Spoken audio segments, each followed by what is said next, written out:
দেখো দেখিনি কাণ্ড, এত বেলা হয়ে গেল, ঘর গৃহস্থের এত কাজ বাকি, অথচ বাড়ির লোকজনের কোনো পাত্তাই নেই। মা মা সাত সকালে হাগড়া করে বাড়ি বাঁধায় দিচ্ছে কেন? বৌমা কোথায়? ঘুমোচ্ছে। ঘুমোচ্ছে? সে কি, বেলা 10টা বেজে গেল, এখনো বৌমা ঘুমোচ্ছে? হ্যাঁ রে বড় খোকা, ওর শরীর টরীর খারাপ হয়নি তো? আরে না না, সেসব কিছু নয়। আসলে সুনিতা বড়লোক বাড়ির মেয়ে, আর আমার সঙ্গে বিয়ে হবার পর হয়েছে বড়লোক বাড়ির বউ। তো বড়লোক বাড়ির মেয়ে বউরা একটু বেলা পর্যন্ত ঘুমোয়। শহরে হয়তো তাই হয় বড় খোকা, কিন্তু এখানে মানে গায়ের সবাই ভোরবেলায় ঘুম থেকে উঠে পড়ে। বৌমা শহরের মেয়ে হলো, গায়ের নিয়ম কানুনগুলো তো একটু জানা উচিত। বৌমা শহরের মেয়ে ঠিকই, কিন্তু বউটা তো গায়ে। মা সব সময় গায়ের বউ বলো না তো, শুনতে একদম ভালো লাগে না। তাছাড়া সাত সকালে উঠে এসে করবে যাইবে কি? কেন? ঘর সংসারের কাজকর্ম করবে? তার জন্য তো এক গাদা ঠাকুর চাকর রাখা আছে। আমার বউকে যদি সাত সকালে উঠে সংসারের কাজ করতে হয়, তাহলে ওদের আমি মাইনে দিয়ে পুষে রাখবো কেন? বলো, ওদের আমি মাইনে দিয়ে পুষে রাখবো কেন? ও গিন্নিমা, এই বাজারপত্রগুলো সব একটু ভালো করে বুঝে নাও দেখি। এতে আমার বোঝার কি আছে সনাতন? যা বোঝার তুই বুঝে নে। তাছাড়া হেসেলের চাবিকাঠি তো অনেকদিন আগেই আমি তোর হাতে তুলে দিয়েছি। তা ঠিক, কত বাবুর আমল থেকে আমি এ বাড়িতে আছি, নিজেকে কোনোদিন চাকর বাকর বলে মনেই হয়নি। কি ব্যাপার সনাতন, এখনো তুমি আমাকে চা দাওনি কেন? কেন? আমি ঠিক 7টার সময় চা নিয়ে গিয়ে দেখলাম তোমরা অঘরে ঘুমোচ্ছ, তাই আর ডাকিনি। বাজার চলে গেলাম, তাই আর চা দেওয়াও হয়নি। ডার্লিং, এই বাড়িতে আরো কয়েকটা কাজের লোক বাড়াও, নইলে। কেন? কাজের লোক বাড়ানোর কি আছে? আমার ভাই শ্রীমান ভূতনাথ তো কোনো কমবে নয় না। আমার সঙ্গে মহাজনী ব্যবসাটা দেখছে, না নিজে কিছু একটা করছে। রাত দিন গ্রামে গ্রামে টোটো করে ঘুরে সমাজ সেবা করছে, সমাজ সেবা। শুধু কি তাই, চাষা ভুষা কিছু বন্ধুদের সঙ্গে মিশে তোমার ভাই তো এখন দিনে দুপুরে মদ গিলছে, মদ। ওই কাজের মাসি মনুন মা ওই সকালে বলছিল। মা মা তুমি তোমার ছোট ছেলেকে একটু বোঝাও। আরে এইভাবে চললে তো এই বংশের মান সম্মান ধুলোর সঙ্গে মিশে যাবে। তাছাড়া ও তো সনাতনের সঙ্গে সংসারের কাজগুলো করতে পারে। তুমি কি বলছো বড় দাদা বাবু? ভূতনাথ তোমার ছোট ভাই মদ খায় ঠিকই, কিন্তু এই গ্রামের মানুষদের কত ভালোবাসে বলো তো। এই গ্রামের মানুষগুলোকেও ভালোবাসে কি না বাসে তা আমি জানি না সনাতন, তবে তোমার মেয়ে ঝিলিকের প্রতি যে ওর ভালোবাসা একটু বেশি, সেটা আমি হলফ করে বলতে পারি। বড় খোকা, ভূত আর ঝিলিক বন্ধু? বন্ধুত্ব করার আর মানুষ খুঁজে পেল না ভূত।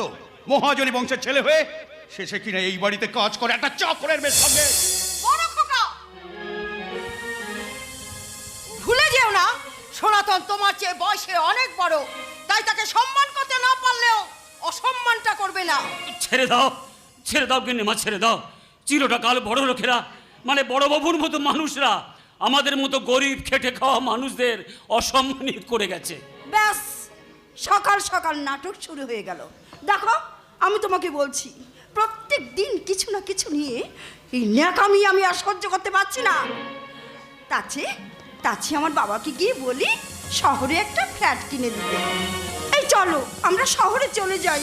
বাড়ি বদল করবে বৌদিমণি? তোমাদের ন্যাকামি বন্ধ না হলে করতে হবে বই কি। শীতিতে সিঁদুর নেই, হাতে শাখা পলা নেই, পরনে শাড়ি নেই, অথচ তুমি এ বাড়ির বড় বৌমা। এতেই তোমার চরিত্রটা সবাই বুঝতে পারছে। তাই বলি কি, বাড়ি বদল না করে আগে নিজের চরিত্রটা বদল করো না বৌদিমণি। কি? যত বড় মুখ নয় তত বড় কথা। চারবার প্রকার। বেশ করেছে। এ তুই কি করলি বড় খোকা? বাপের বয়সে বুড়ো মানুষটার গায়ে তুই হাত তুললি? হ্যাঁ তুললাম। এই তোমার আর ভাই রাজকারাতে এরা মাথায় উঠে বসেছে। নেহাত বাবা মারা যাবার সময় আমি কথা দিয়েছিলাম যে বাড়ির পুরনো কাজের লোকগুলোকে আমি তাড়াবো না, তাই তাড়াচ্ছি না হলে কবেই তাড়িয়ে দিতাম। সত্যি তো, এই বুড়ো হাবড়া মানুষগুলোকে পুষে রেখে লাভ কি? তাড়িয়ে দেওয়াই উচিত। এই বুড়ো হাবড়া মানুষগুলোর মধ্যে আমিও পড়ি বৌমা। তাই যদি তাড়াতেই হয়, তাহলে তোমার স্বামী দেবতাটি যেন আমাকে দিয়ে ওই তাড়ানোর কাজটা শুরু করে। গিন্নিমা, কি জানিস সনাতন, এ বাড়িতে বোধহয় আমার প্রয়োজনটা আস্তে আস্তে ফুরিয়ে যাচ্ছে রে। তোর কর্তা বাবু বলতেন মেয়েদের চোখের জলে নাকি সংসারের অকল্যাণ হয়, তাই তিনি আমাকে কাঁদতে বারণ করতেন। কিন্তু এখন আমি না চাইলেও আপনা আপনি চোখের জল বেরিয়ে আসে রে।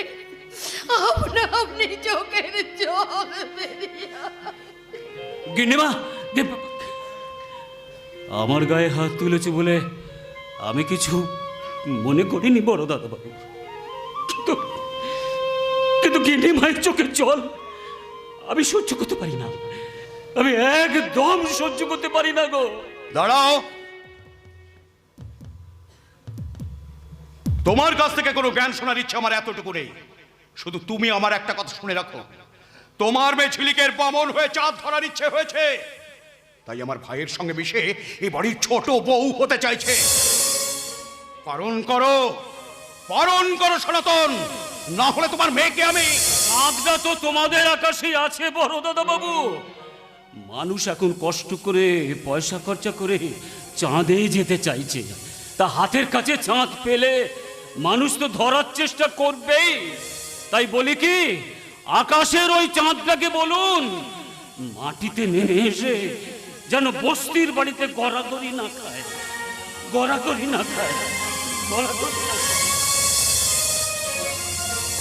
শুনলে শুনলে তুমি ওই জানোয়ারটার কথাটা তুমি একবার শুনলে? শুনলাম সুনিতা, শুনলাম। ওই সনাতনের পরিবারটাকে গ্রাম ছাড়া করতে না পারলে ওরা দেখছে আমার সম্মানে হাত দিয়ে দেবে। এই কি করবে? সেটা ক্রমশ প্রকাশ্য। কেমন আছো বিপ্লব? আরে মাস্টারমশাই, আপনি?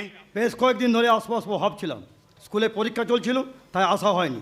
তোমার সাথে আমার বিশেষ দরকার আছে। তা বলুন না কি দরকার। তোমার বাবা রমাকান্ত দা ছিলেন আমার বিশেষ বন্ধু। জানি তো, গ্রামে সবাই আপনাদের হরিহর আত্মা বলে। ঠিক বলেছো বাবা, আর ঠিক সেই কারণে আমি এমন একটা গোপন কথা জানি যা তোমরা কেউ জানো না, এমনকি বৌদি মানে তোমার মা পর্যন্ত না।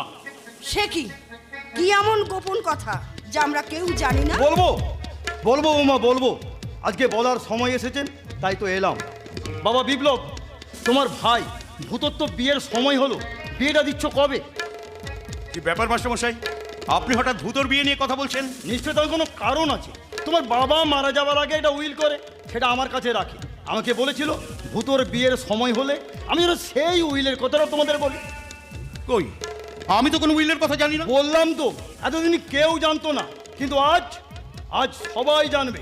কি লেখা আছে ওই উইলে? তোমার বাবা জানতেন সম্পত্তি তোমাকে দিলে তুমি তোমার মা ভাই কাউকে দেখবে না, তাই উইলে তোমার নামটা নেই। What? Yes my Son, yes. তাহলে এই প্রপার্টি? মারা যাবার আগে তোমার স্ত্রীকেও দেখে গেছেন, তাই উইলে তোমার স্ত্রীর নামটাও নেই। আমার ভাই মানে ভূত? সে তো সহজ সরল, তারপর বাউন্ডুলে, তাই উইলে ভূতর নামটাও নেই। তাহলে বিশাল প্রপার্টি উনি কাকে দিয়ে গেছে? ওই ভূত যাকে বিয়ে করবে তাকে, মানে মানে তোমার শ্বশুর মশাই সমস্ত সম্পত্তি উইল করে গেছেন এবারই ছোট ছেলের স্ত্রীর নামে, অর্থাৎ ভূত স্ত্রীর নামে। তাই ভূত যাকে বিয়ে করবে সেই হবে সমস্ত প্রপার্টির একমাত্র মালকিন। এসব আপনি কি বলছেন মাস্টারমশাই? ঠিকই বলছি বাবা বিপ্লব, আমি ঠিকই বলছি। এখন এই ভূতকেই ঠিক করতে হবে, ও কাকে বিয়ে করবে, কাকে দেবে স্ত্রীর অধিকার, কাকে দেবে সম্পত্তির অধিকার, আর কাকে দেবে সিঁদুরের অধিকার।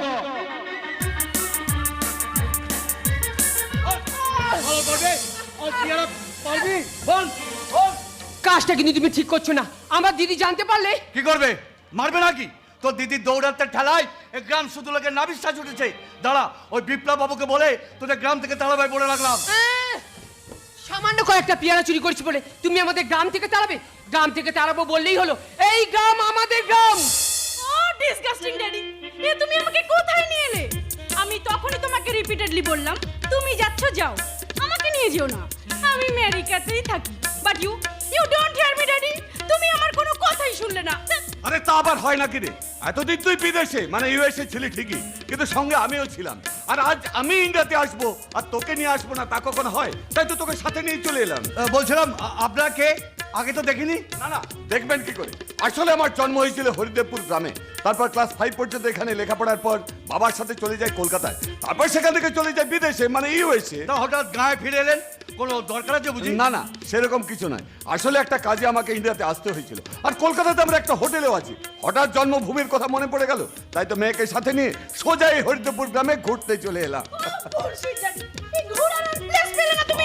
মা হচ্ছে কি? তা আমি বলছিলাম আপনার বিদেশি মানুষ এই গায়ে এলেন, এখানে থাকবেন কোথায়? মানে এখানে তো কোনো হোটেল নেই। No hotel? Oh my god, daddy! কি ইংরেজিতে কি বললেন? সেটা আপনার না জানলেও চলবে। আচ্ছা, এখানে বিপ্লব নামে একজন আছে, আমার ছোটবেলার বন্ধু।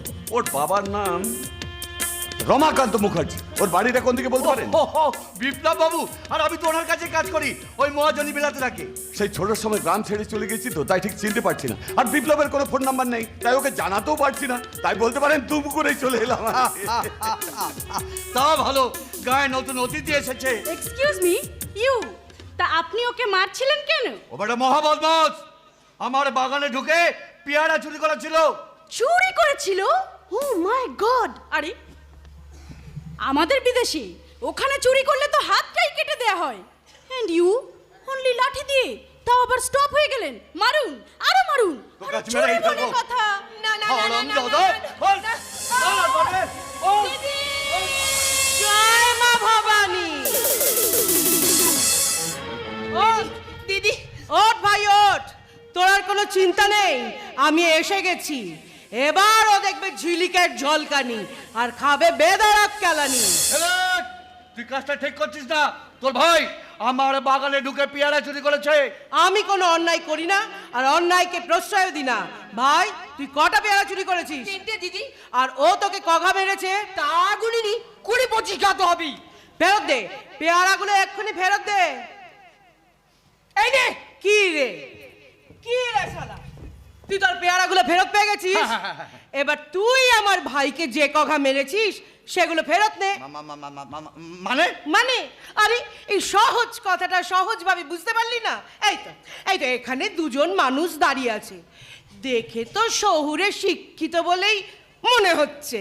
তা আপনারাই বলুন বাবু, আমার ভাই ওর বাগান থেকে পেয়ারা চুরি করেছিল, আর সেই জন্য ও আমার ভাইকে মেরেছে। ইয়েস, মেরেছে। এখন আপনাদেরই চোখের সামনে আমার ভাই ওর পেয়ারাগুলো ফেরত দিয়ে দিল। হ্যাঁ, তাই তো দেখলাম। তাহলে ও আমার ভাইকে যে কঘা মেরেছে তার কি হবে? সেগুলো তো ওকে ফেরত নিতে হবে নাকি? ন্যায্য বিচারে তো সেটাই হওয়া উচিত। ওই এবার ওগুলো ফেরত নে ভাই। গোন, ছেলে। 1 2 এই 3 4। ডিসগাস্টিং ড্যাডি, এসব কি হচ্ছে এখানে? ঝেলেক, তুই কিন্তু কাজটা ভালো করলি না। ওই বিপ্লব বাবুকে বলে। দেখ তুই আর কিছু করতে পারবি না। জানি ওই বিপ্লব বাবুর ভাই ভূতর সঙ্গে সারাদিন ঢড়াঢড়ি করছিস, তাই তোর এত রোয়াব। তা জানিস তো বেকার লড়াই করতে আসিস কেন? ও ডিসগাস্টিং ড্যাডি, ড্যাডি সারাউন্ডিংসটা আমার জঘন্য লাগছে। চারিদিকে জল, কাদা, গরু পটি, ব্যাড স্মেল, তার মধ্যে গিয়েও লোকজনগুলোর বস্তিবাসীদের মতো ঝগড়া। উফ, আমার দম বন্ধ হয়ে আসছে ড্যাডি। ও শহুরে দিদিমণি, এই গায়ের মাটিতে দাঁড়িয়ে গায়েরই নিন্দা করছেন? লাঠিটা কিন্তু এখন আমার হাতেই আছে। হোয়াট? ড্যাডি, ড্যাডি, এই গেও মেয়েটা আমাকে কি বললো তুমি শুনলে? ও আমাকে মারবে বলছে। এই গ্রাম আমাদের কাছে মায়ের মতো, আর তাকে কেউ অপমান করবে আমি ছেড়ে দেবো নাকি? ইউ, তুমি, তোমার সঙ্গে ফার্স্ট অ্যাপিয়ারেন্সেই আমার ঝগড়া হলো।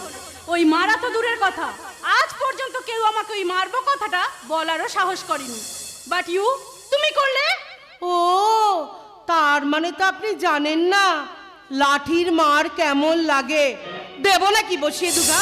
ইউ, তুমি আবার আমাকে মারবে বলছো? ড্যাডি, ড্যাডি, আপনার সামনে দাঁড়িয়ে আপনার বাবাকে অপমান করলে আপনার যতটা খারাপ লাগতো, আমার সামনে দাঁড়িয়ে এই গ্রামকে অপমান করছেন বলে আমার ঠিক ততটাই খারাপ লাগছে, আর তাই কথাটা বলতে বাধ্য হলাম। ছি ছি ছি ছি ছি, কি কাণ্ড বলো দেখি।